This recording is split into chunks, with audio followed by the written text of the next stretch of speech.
നല്ല കറുകറ കുറുകുറാന്നിരിക്കുന്ന ഒരു chicken വരട്ടിന്റെ recipe ഞാൻ പറഞ്ഞു തരട്ടെ. ഞാൻ ഉദ്ദേശിച്ചതേ നല്ല ചാറൊക്കെ അങ്ങോട്ട് കുറുക്കി നല്ല കറുത്ത കളറിൽ വരുന്ന ആ ഒരു വരട്ട അതാട്ടാ. അപ്പൊ അത് ഉണ്ടാക്കാൻ വേണ്ടിയിട്ട് ആദ്യം തന്നെ വെളിച്ചെണ്ണ ഒഴിച്ചൊക്കെ ചൂടാക്കി കൊടുക്കുക.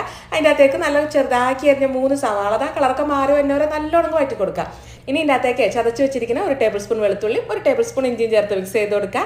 പൊടികളായിട്ട് ഒരു 3/4 ടീസ്പൂണോളം മഞ്ഞൾപ്പൊടി, പിന്നെ ആവശ്യമുള്ള ഉപ്പുമായിട്ട് ചേർത്ത് കൊടുക്കണേ. ഇതിൻ്റെ ആ ഒരു പച്ചമണമൊക്കെ മാറി കഴിയുമ്പോൾ നമുക്ക് വൃത്തിയാക്കി വെച്ചിട്ട് ഒരു 3/4 കിലോ ചിക്കൻ ചേർത്ത് കൊടുക്കണം.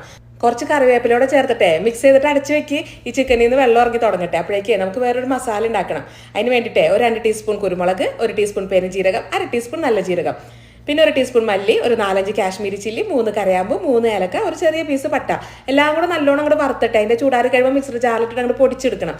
ചിക്കനിൽ നിന്നുണ്ടല്ലോ നല്ലോണം വെള്ളം ഇറങ്ങി വരുന്ന സമയത്ത് നമ്മൾ റെഡിയാക്കി വെച്ചിരിക്കുന്ന ആ ഒരു മസാല അങ്ങോട്ട് ചേർത്ത് കൊടുക്കുക. എന്നിട്ട് ഇതിൻ്റെ അകത്തേക്ക് ഒരു 3 ടേബിൾ സ്പൂണോളം ടൊമാറ്റോ സോസ് കൂടെ ചേർത്ത് കൊടുക്കണം കേട്ടോ. എന്നിട്ട് നല്ലോണം അങ്ങോട്ട് മിക്സ് ചെയ്യുക. എന്നിട്ട് നേരെ അങ്ങോട്ട് അടച്ചു വെച്ചോ. ആ ചിക്കൻ അവിടെ ഇരുന്നേ നല്ലോണം അങ്ങോട്ട് വേവട്ടെ. ചിക്കനിൽ നിന്ന് തന്നെ വെള്ളം ഇറങ്ങൂട്ടോ. ഇനി എന്തെങ്കിലും ഒരു സംശയമൊക്കെ ഉണ്ടെങ്കിൽ ഒരു 1/4 കപ്പോളം നല്ല ചൂടുവെള്ളം അങ്ങോട്ട് ഒഴിച്ചു കൊടുത്താൽ മതി. ഇതുണ്ടല്ലോ ഇടക്കും തലക്കും അങ്ങോട്ട് ഇളക്കി മറിച്ചിട്ടൊക്കെ കൊടുക്കണം കേട്ടോ.